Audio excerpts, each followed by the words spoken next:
Welcome back to channel. Little ஆர்ட்ஸ்னு ஒரு தெலுங்கு திரைப்படம் இப்போ ரீசெண்டாக தியேட்டரில் வெளியாகி ஒரு பெரிய பிளாக் பஸ்டர் கொடுத்துச்சு. அப்புறம் இந்த படம் ETVல தெலுங்குல ஆட் பண்ணியிருந்தாங்க.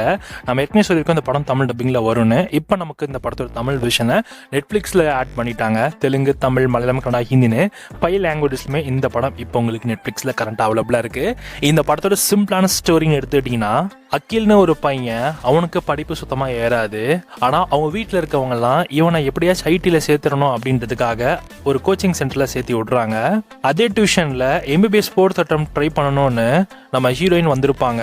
அண்ட் ஹீரோயினும் பேசிக்கிறாங்க, பழகிறாங்க, ஒருத்த பிடிச்சும் போயிருது. இவங்க 2 பேரோட ஃப்ரெண்ட்ஷிப் ஒரு கட்டத்தில் காதலாக மாறுது.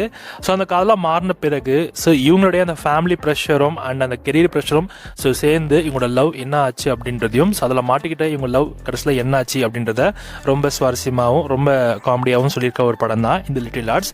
இந்த படத்தோட ஸ்க்ரீன் பிளே எடுத்துக்கிட்டா ஃபர்ஸ்ட் ஹாஃப் செம ஃபன்னாக போகும், செகண்ட் ஹாஃப் கொஞ்சம் ஸ்லோ வரமான ஃபீல் இருக்கும். ஆனால் காமெடி சீக்வன்ஸை மட்டும்தான் இந்த படத்தையே நம்பி எடுத்திருக்காங்க. ஏன்னா அது மட்டும்தான் இந்த படத்தை எங்கேயுமே ட்ராக் பண்ணாமல் அப்படியே கொண்டு போய் நிற்கிது. படம் ஃபுல்லாமே ஒன்லைன் காமெடி தான். ஒன்லைன் காமெடியில் நம்ம ஹீரோ பண்ணக்கூடிய விஷயங்கள், அவங்க கூட ஃப்ரெண்ட்ஸோட சேர்ந்து பண்ணக்கூடிய சீக்வன்ஸ்லாம் பார்த்தீங்கன்னா செம்ம ஃபன்னாக இருக்கும். அதுக்காகவே உட்காந்து பார்க்கலாம். பெருசாக நீங்கள் இந்த கதைலாம் இம்பார்ட்டன்ஸ் கொடுக்காம, அந்த லாஜிக்கு, அந்த லேக்லாம் பெருசாக இம்பார்ட்டன்ஸ் கொடுக்காம நீங்கள் ஒரு நல்ல ஜாலியான ஒரு ஃபன்னான ஒரு படம் பார்க்கணும்னு நினச்சிங்கன்னா நீங்கள் இந்த லிட்டில் ஆர்ட்ஸ் மூவியை ட்ரை பண்ணலாம். ஓவராலாக ரெகுலர் டெம்ப்ளேட் ஸ்டோரி தான், பட் ஆனால் பார்க்கலாம். ஒரு டைம் பாஸ்க்கு பார்க்க வேண்டிய ஒரு படம் தான். ஆனால் தெலுங்கு இந்த படத்தை செலிப்ரேட் பண்ணாங்க அப்படின்னா யோசிச்சுக்கோங்க எந்த லெவலுக்கு அவங்களுக்கு அது கனெக்ட் ஆயிருக்குன்னு.